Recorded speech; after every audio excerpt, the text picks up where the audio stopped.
Number 4, we're going to talk about my favorite topic that we were supposed to talk a while ago.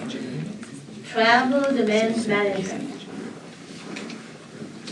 I'd like to introduce the city engineer, Jason Gerhardt from Community Economic Development, to talk about the travel demand management, which you have eagerly wanted to talk about.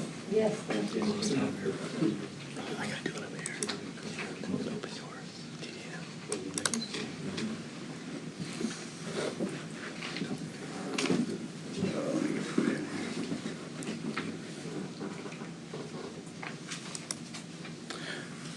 Good evening, Chair and Commissioners. My name is Jason Geldert. I'm the city engineer, and I do have Christy Marcella here noted on the presentation, but she's ill this evening, so I'll be handling this by myself as best I can.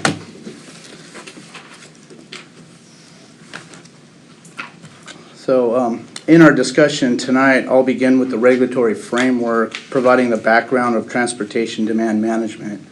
I'll review what transportation demand management, commonly referred to as TDM, and I'll refer to as TDM the rest of the evening, consists of. We'll review the citywide TDM plan, discuss the TDM ordinance, and describe the TDM program that is the driving force of the citywide TDM plan. Pun intended on that. So our regulatory framework.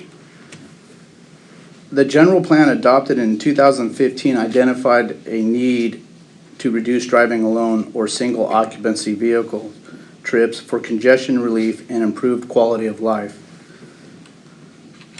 The Climate Action Plan, also adopted in 2015, identified the need to reduce driving alone in order to reduce vehicle miles traveled, which ultimately reduces our greenhouse gas emissions and helps us meet our state greenhouse gas reduction targets. So both documents identify reducing driving alone. So then how do we accomplish that? It was identified through Transportation Demand Management, TDM. So according to the Climate Action Plan, transportation accounts for nearly 40% of the city's greenhouse gases.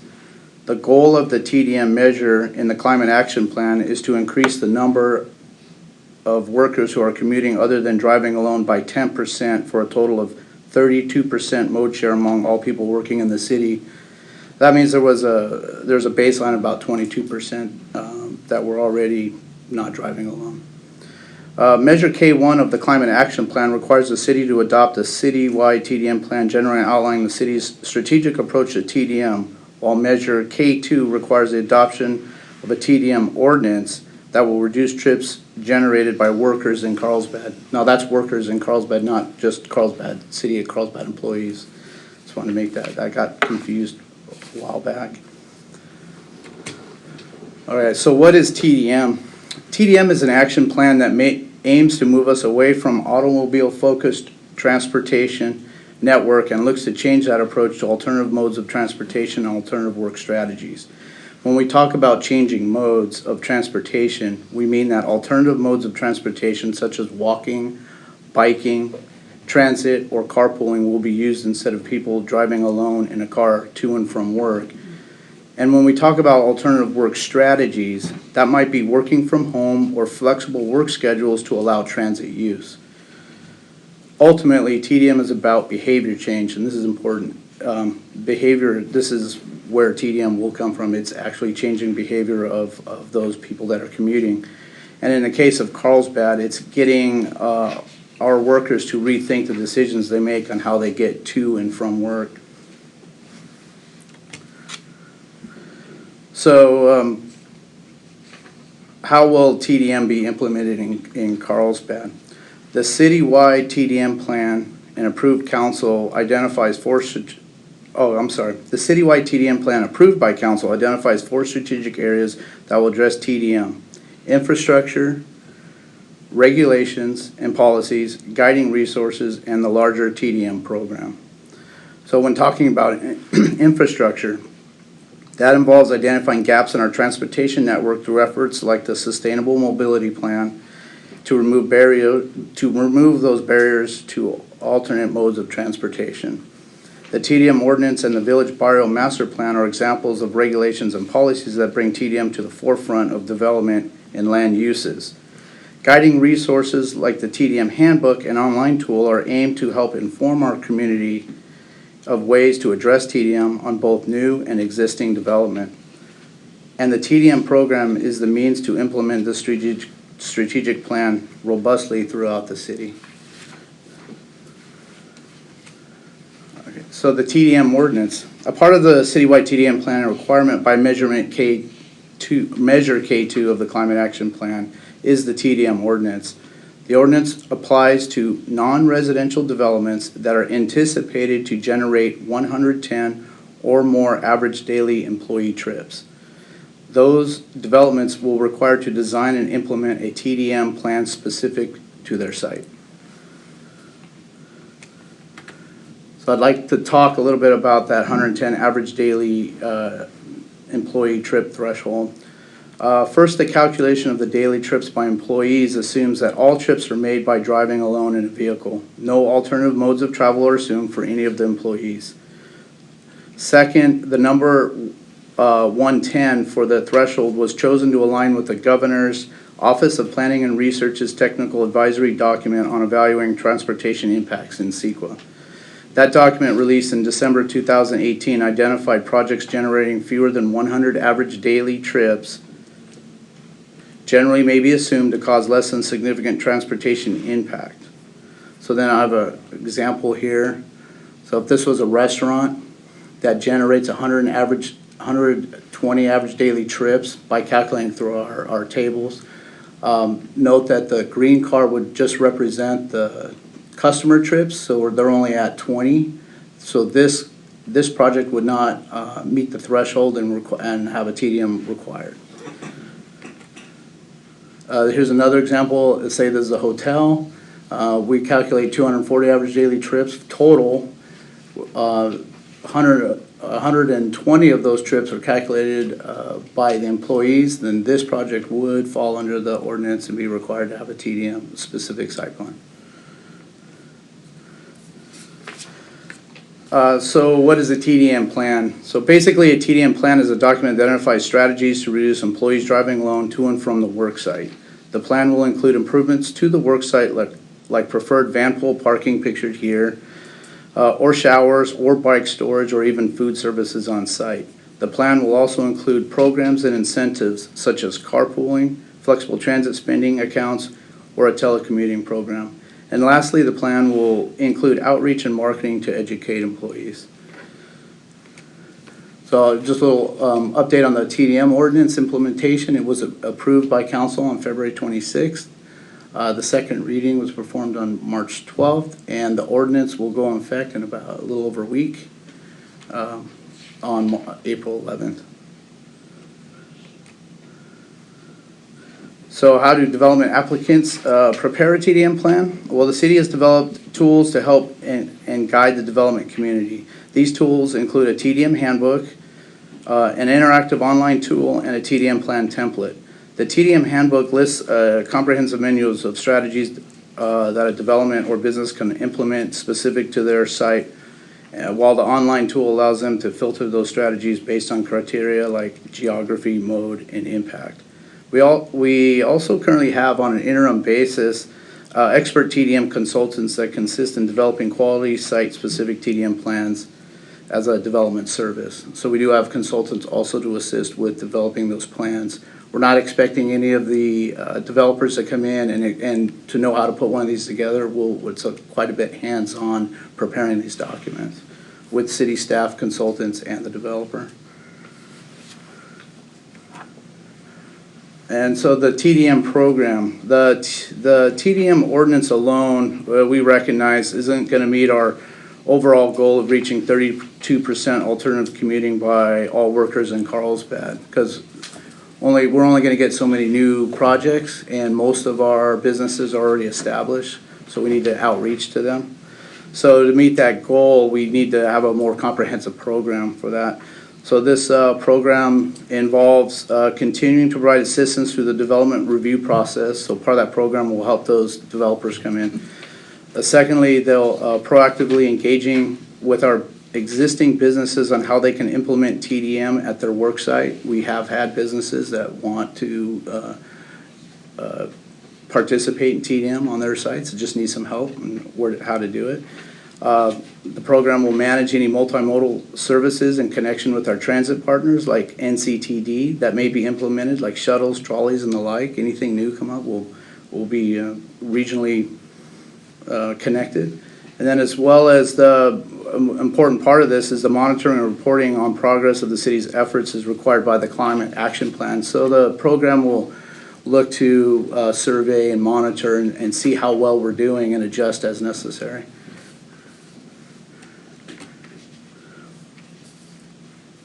So the city staff will oversee the execution of the TDM program. However, consultant services will provide the day-to-day work with the development and business community. TDM is a specific technical area of expertise, which would be best served by transportation-focused consulting firms who manage such programs statewide and beyond. We recognize that that the consultants who do this day-to-day will probably be the best source of information going forward.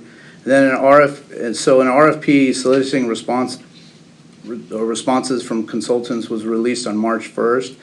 Those responses were due to the city by March 29th. And at the city council meeting that approved the TDM program, staff was asked to expand the scope of the RFP to have the consultants include feasibility and analyze TDM for schools, HOAs, and other community districts. So we're going to go a little beyond just non-residential developments and projects. We're going to look at schools, HOAs, and other community districts. That concludes my presentation. Are there any questions? Questions? On that last page with the HOAs and the schools, can you explain a little bit more on how that, like, is there some kind of goal or how would that work? That will be part of the development of the program, and we're going to look to see what we can do, how we can strategize, work with so for example, the schools. As you know, like a lot of the schools now have taken away bus service. Maybe that'll be something we could look at, or carpooling or apps or different things, different ways to get the kids to and from school without every parent driving their child. HOAs, we could reach out, maybe larger HOAs. There may be like people that work in the same area, and maybe they can connect up and carpool together. That they didn't know that they all work in the same area. Things like that. It would be something like that kind of outreach, more of a marketing. And then also too on when you commented about the interests of some of the companies of the industry here in Carlsbad, are there any companies that have come out and already, or is there any companies that have wanted to do this? That are offering incentives, or yes, there are a few. I don't have Christy had a little more information on that. Christy's our economic development manager, and she's the one been in touch with a lot of the businesses. There are some that do have the carpooling or the van pooling service. Some have been offering transit, but there is a need to do a more coordinated effort with all the businesses, because the more we get involved, the more we can probably offer and coordinate. And just the reason why I asked is just coming from the Bay Area, there are these programs out there that are great, but there has been some issues in regards to this regarding, say, mass, mega buses coming into the cities and things like that cause more. So I guess my question is just to have a little more understanding of the oversight and kind of the codes that we have to enforce. As far as what kind of transportation will be utilized or techniques, yeah, that will be definitely considered as part of our community. I can tell you right now, we're looking at more of a smaller type of shuttle services. I don't foresee the big mega buses coming in just yet, but we don't know yet on that. Thanks for coming. So traffic congestion consistently ranks as the #1 or #2 problem in Carlsbad's annual resident surveys year after year after year. And obviously the environmental impact of greenhouse gases produced by those vehicles is significant. So if we can succeed at doing this, that would be excellent. And I think we're all here to help as much as we can, and this is now under our, our advising role. I've been seeing TDM for many years in the city, and I did a search of old city documents, and it seems that over about the last 30 years, I've seen millions of dollars spent and countless consultants and programs implemented related to TDM. In 1991, there was a program. In 2000, there was a program called Integrated Transportation Program, which very closely resembles the current plan. And then throughout the early 2000s, there were calls to create what was called the Transportation Management Association to coordinate and optimize another TDM program. And most of these talk about how the city is aggressively pursuing the TDM, and the companies are being encouraged to be very aggressive in changing their employees. So I guess the one question I have is there like a member of the staff who's looked at those old studies and looked at the successes and failures of those to help guide the current process, and how might this one be different to make it more successful?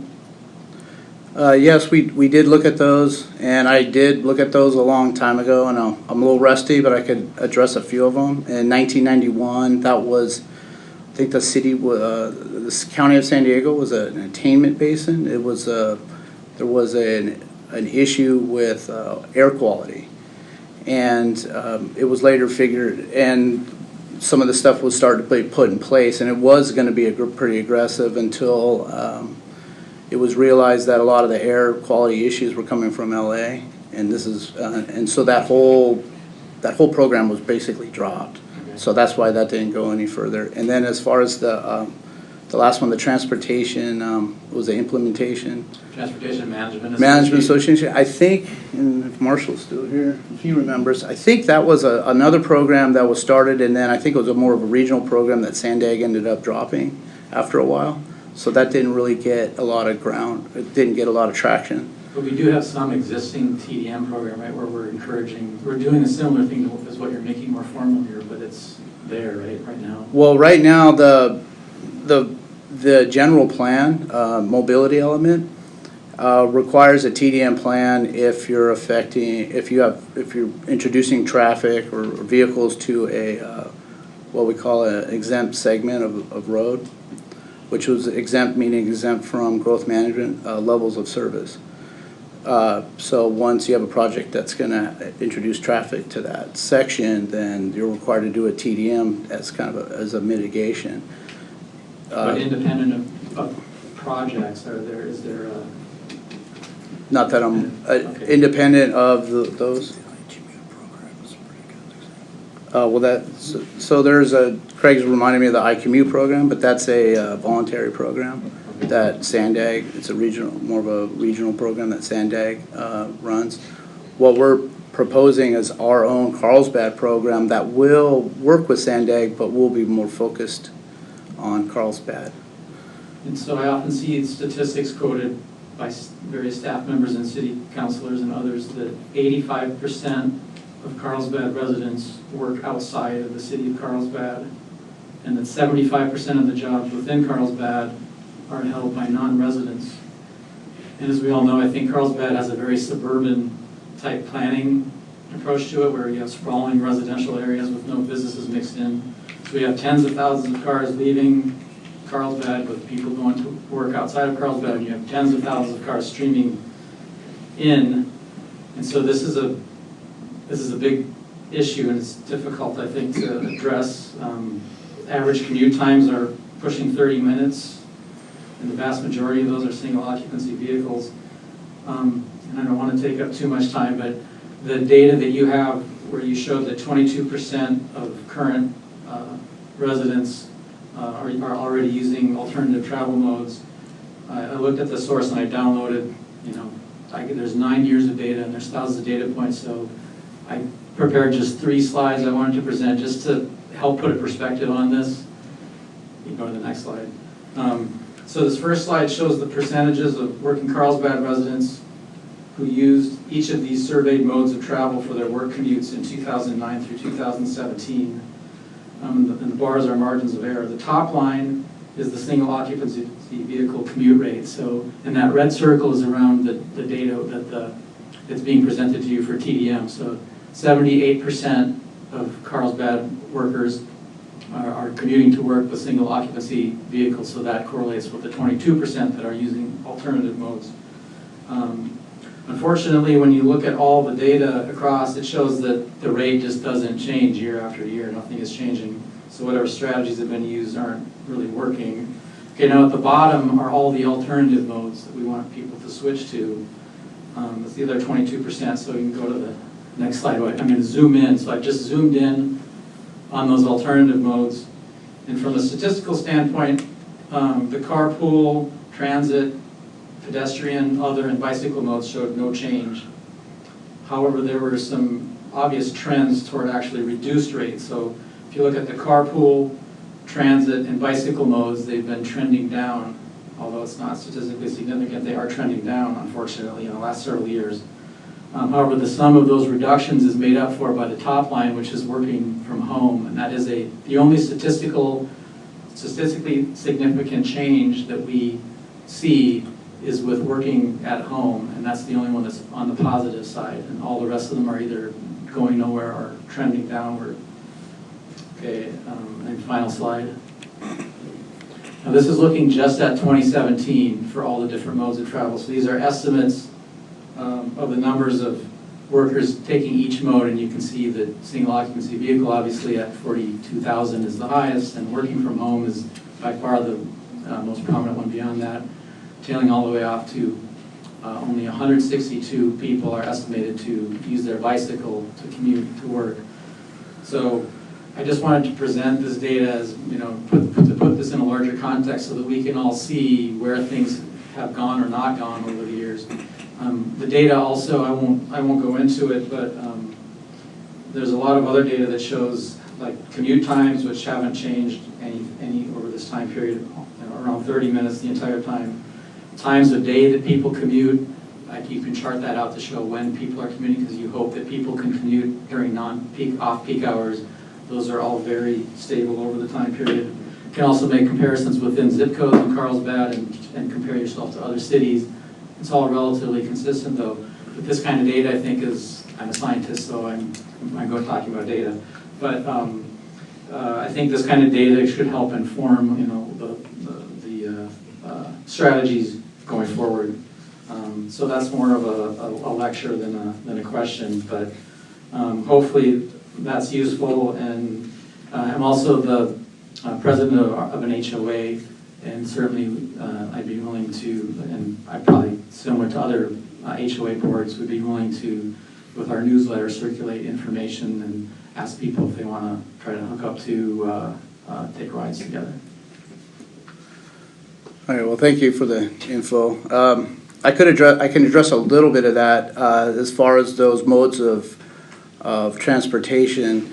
So because this is behavior change, and because and we'll be looking at what strategies work where in the city. So I could give an extreme example. If you have a business on top of a hill and there's no real, and there's just a freeway going there's no real good facilities for biking or walking, then chances are that if you hinge your whole program on biking and walking as your mode share or your mode change, then that's not going to work. And we recognize those things. So when we're looking at these plans, we're going to take that look at it and see what strategies are being implemented where and how they're going to be implemented. We're also anticipating there'll be changes and technology changes that we'll be looking at and evaluating, and that'll change our whole look at it too. And you bring up congestion. Well, that's one of the motivators for TDM too. Unfortunately, as congestion gets worse, people look other ways of transit, and then when it gets better, people will tend to get back in their cars. It just depends on what's convenient. If we can make a behavior change stick, that's the trick, and that's what we're looking at doing. So it's a whole comprehensive look at it with this TDM program that we're implementing. Okay, Commissioner Fowler? No, that's great. I'm glad that we get to look at our the environmental aspects of traffic. And I'll just point out that we have two items, sort of functional items on the agenda, and neither of them have to do with safety. And there doesn't seem to be any problem with that, right? So I think there's no, you didn't say, why are we doing it? You didn't come here to say, I'm unsure about why we would be here. But this is after it was already passed at council. But, This is already well, no, wait a approved. second, okay, so then the question is, I wish we had our input, as you can see, well, but very wait a second, valuable. wait a second. So this isn't fully baked, right? That's correct. And so this is sort of a first sort of infrastructure, sort of organizational way of doing the policy. And the specifics about how it'll work out for kinds of businesses have not been decided. Well, what the ordinance is very bare bones. If you had a chance to review it, it's very minimal. And most of and that was on purpose, so we have some flexibility. That flexibility comes in the handbook and in our program. And that's what will probably come before you in the future, depending on the role, as I was listening tonight. That those would be affect how the program works and how the ordinance works, is that handbook and that program. Okay, is this in our work plan? Yes. It's in our work. We don't have a work plan yet, so Okay. I was writing down notes that, Well, no, that's a question. No, it is. Will this be, will something stuff like this be? well, I can assure you that it will be the implementation of the general plan mobility element, so this is a part of that. Okay. So the work plan is going to take several years for us to implement the mobility element. So whether it's going to be in this work plan or the next, I don't know, but that's something where theoretically, if we put it in the work plan, then that's what we would expect to have some items on. So if we expect Jason to come back to us in the next year with items related to TDM, it sure should be in our work plan. So, Does that answer your question? well, I mean, I guess that's an answer. I mean, he's here for a reason. He's here I because mean, we he's not, brought it up he's not in the last time. plan, he's not, this is not the planning commission, for example. Correct, Okay. yes. I mean, so, He was absent. You were absent last meeting, right? right, but, Right, last meeting we brought it up, how we went to council and it got voted before. We expected to come here, even as an informational only, but just to get some information and not catch us. about the transit, About the TDM, yes. TDM, okay. Yeah. All right. So because of that, I suspect, and maybe I'm wrong, because of that, then we had it on the agenda this month. Right, but that, Otherwise, I don't believe. right, we- okay, and the same way with some other items where we've suggested something we've gotten about the emergency plans about as it impacts traffic. So my point is that our mission is the same, even though our name has changed, but even with the idea that we're part of safety does not mean that we're not doing other things like the TDM or those kinds of issues that are not only tangentially related to safety, let's say. I think you're getting confused about our discussion today when it comes No, to I'm not the. confused about it. About the safety, so our issue, it hasn't been that the name safety only makes us safety. Our issue as a commission has been that in the past few months, maybe a year, they've been items that we believed they should have come before us before they went to council. And items that before a year ago were coming here. So that doesn't have anything to do with if they're safety related or not safety related. And I'm sorry, I didn't mean to offend you in any way that you could, I just want to clarify that, that is the discussion that we've been having. It's not that, we just want to make sure that we are contributing to the council and we're advising the council as they want us to, and on the items that we've been having input on before, but we haven't lately. Right, and I guess my comment was specifically about the idea that traffic, the word traffic in our name was some kind of barrier to what we consider. It's clearly not. It was. It's changed. The council changed it last year and said this is going to be the mobility commission. We just haven't gotten around to doing the changes in the code and the changes in the name. But the council has changed that and said this is the mobility deal, and we've seen it on different pieces of paperwork. So we're just now getting around to cleaning that up. Okay, so we're not gonna be considering safety. We are going to consider safety, In but not addition. exclusively. Right, in but- addition. And so that is the change that you're objecting to, that before we only considered safety. Correct. Is that true? Well, We're not- how about, if, maybe we can ask the question, Jason, why wasn't this brought to the Traffic Safety Commission before going to City Council? Thanks, Doug.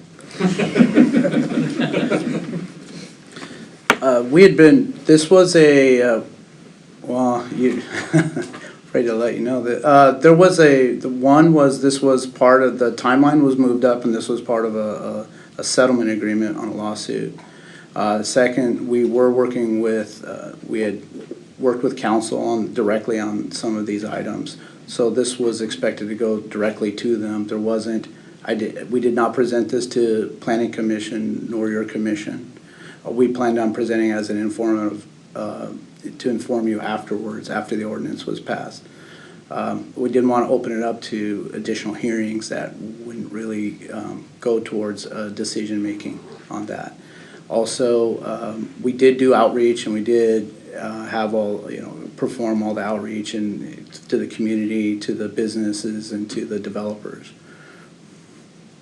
That's my answer for you on that. As far as moving forward, I'd be happy to bring these items as for you to give input or to look at. One would be the handbook, and again, the program too, where the direction of the program. And some of those things is what we're gonna look at for the schools or for the residential HOAs or things like that. We can certainly bring those forward. So to get it together, to put those together, our work plan would need to have those items in it. And if they do, then it's very clear that you would be looking at them. But something that's not on the work plan, or something that City Council doesn't decide to bring to you, I don't know if you have the latitude to grab it and tell Jason to come here with a workbook if it's not on the work plan. Specifically, it will requare the City Council to change the work plan. Fair enough. Does that And help from clarify your what you're saying? perspective, do you think that this previous to a year ago, or whenever the change was made, would this, you say, yeah, we need to bring this before the commission? But it wouldn't be my choice. See, that's what I'm saying. It's like the city decides what goes to the commissions and how it gets approved. The city being, Well, either project manager has to work with other staff members to decide what the approval process is going to be. no, my point is that. Can I just clarify? Sorry. So a year ago, the duties of the Traffic Safety Commission were just safety. But then a year ago, the City Council said, we want the Traffic Safety Commission to keep doing the same safety stuff that you've been doing, but we're going to add a huge new set of things, and that is to implement the mobility element. And the mobility element includes TDM and many other programs. So this is a huge expansion of our duties. So that's, I think, the meat of it here is that we're still doing all the safety stuff, but now we're also mobility. And I think before that last year, we wouldn't be seeing things like TDM typically, or your commission wouldn't have been seeing those things because those are mobility and not related to safety. And then what about parking? Is that now, would that not have been brought up before? I believe parking's in the duties. It's been a long time. I think parking is in the old duties too, so safety and It's in the parking duties are of in the the ordinance now, so The new duties include safety and parking like before, but adds all this mobility elements. So But if we could keep on this item, the TDM, and Jason, and then we could talk about that maybe in comments, but. Sorry, Yeah. I'm sorry I brought it up. That's okay, as long as we don't go off topic too much and talk about Commissioner something. Pencia. This is obviously way off topic. Commissioner Pencia, do you have any questions or comments for Jason? Well, first of all, I want to thank Steve, Commissioner Linky again, for providing this information, which is really discouraging. So it just shows basically what we have to do. We have to obviously do something different, radically different than we've been doing in order to get where we want to go. If we just keep doing the same stuff over and over again, we're going to have the same graph 10 years from now. The one that's especially discouraging to me is the 162 bicyclists in a city of 70,000 people or whatever we have here. There are a lot of hills, okay? 120,000, yeah. You know, I can't help that anymore because I'm retired, but, and, you know, I think that just based on the traffic smart cycling classes we've been offering for the last 10 years, we start to see a few more people interested in commuting, which is good. But in general, you know, in 10 years, we've had just under 1,000 people go through the class, and virtually nobody even knows that those classes exist, and they're offered for free. And so somehow we need to get that information out there. And the city would be really helpful if the city promoted those classes so that people can overcome their fears, and then of course some infrastructure changes as well. Okay. Commissioner Hunter? It's a little more technical question. It says non-residential development. So what if Viasat's adding 2 more buildings? Does that make Viasat now have to do it for the whole company, or just 2 buildings worth of people, or? That's a good question. Luckily, Viasat already has a TDM program in place, but yes, they would do it for we'd probably look at that as a company-wide, since it's all the same company, and once they added the 2 buildings, it would be the whole campus. So other than Viasat, somebody's going to add on or expand or something like that? Or I guess, what if a new company's coming in leasing and they've got 300 people? It's not really development, but it's a new company. Does that affect them at all?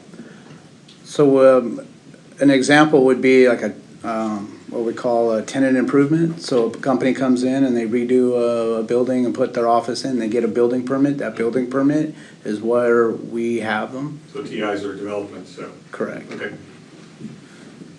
Cool, thanks. Are there any incentives for existing companies to implement such a plan? And From that, the city? From the city, not at this time. iCommute or Sandag does have some incentives, and that's what the program, when we get the program going, that's what we're going to explore with that program. It's going to be for the you mean for incentives for companies to volunteer to do the, yeah. Existing. We'll be looking at all of those options for that. The biggest one is as having a consultant actually focus on our city itself, where Sandag is very limited in what they can do, or iCommute's very limited at what our city can do. We're going to be purposefully looking at what we're doing and connecting regionally. So I think that'll be a really good incentive. Just that, having a partner there. As far as actual money, I'm not sure where we're going to go with that just yet. Sounds good. Thank you so much. Thanks. Yeah.